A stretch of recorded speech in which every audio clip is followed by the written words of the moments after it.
Welcome all gamers, achievement hunters, friends, and loyal fans to TBD Gaming, the video game broadcasting and review channel where we keep it real. I'm the Black Deesh, the jack of all games, master of none. Today I'm going to talk about everything you need to know before you play the game Backbone. Backbone was released April 24th, 2019 on PlayStation 4, Nintendo Switch, Xbox One, and PC for a price of $24.99. It was developed by Eggnut, published by Raw Fury, and is rated M for mature, for blood, drug references, sexual themes, strong language, use of tobacco, and violence. File size on this one's pretty small. You're looking at about 1.9 gigabytes to install this. There's 26 achievements for 1,000 gamer score. How long to beat has it rated about 9 hours. And this will get you 2,197 true achievement points if you track your achievements on True Achievement. It also has it rated about 8 to 10 hours, so 9 hours is what you're probably going to be looking at for this game. This one didn't take me that long. It took me about 6 hours and 46 minutes, but I was running through it. I was essentially skipping all the dialogue, and I followed a guide, which was very helpful because, honestly, this game is tricky to find everything you need to find. There are a lot of things that you have to wait for, a lot of things that have to be timed just right in order for you to get achievements. It's kind of a difficult game to play, honestly, without a guide if you're looking to do so in a short amount of time. Backbone is a post-noir adventure indie game. Essentially, you play as Howard Lotor, this raccoon private investigator guy. Essentially, this is like it's a post-noir world with a bunch of animals that are essentially humanized. The game plays like a point-and-click adventure game, but it's also got a lot of mystery element to it. So I would say this is more of like a murder mystery genre game, but it's not really. There's not a ton of gameplay. It's like a point-and-click adventure essentially. I would definitely recommend a guide for this one too. It can be kind of tricky to find what you need to find in order to progress the story without knowing exactly where it's at, I guess, if that makes sense. The game itself, the things I liked, I guess, the game itself is beautiful to look at. Color schemes are pleasing. I'd say the graphics are creative. There's a lot of detail, even though you can't really interact with everything in the game. It's really good to just look at, honestly. Artfully, this game is really beautiful.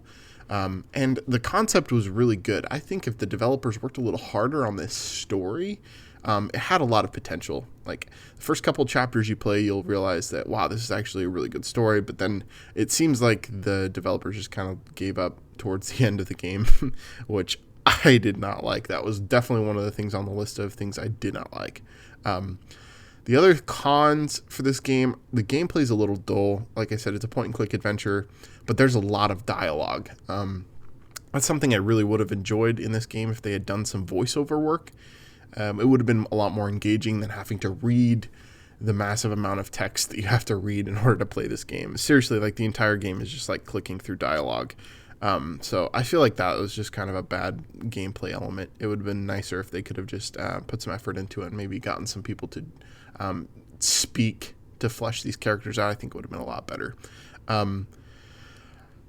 Getting into the analysis portion of our review, the storyline's lacking, especially towards the end. You'll see why if you play this one. The gameplay is more cerebral than it is pure fun. You have to think a lot, which is fine if you're into that. It's a mystery game, so you kind of have to really, think out the puzzles. The mechanics are decent. The graphics are good, I'd say. Even though it's like a retro style, this is a really beautiful game. And it's not super difficult if you have a guide, honestly. I would even call it almost an easy completion if you have a guide. It took me, like I said, almost 7 hours. So this is something that you could play potentially in like a weekend if you run through it like I did. Is it worth the $25? I'll come right out and say it. I don't think so.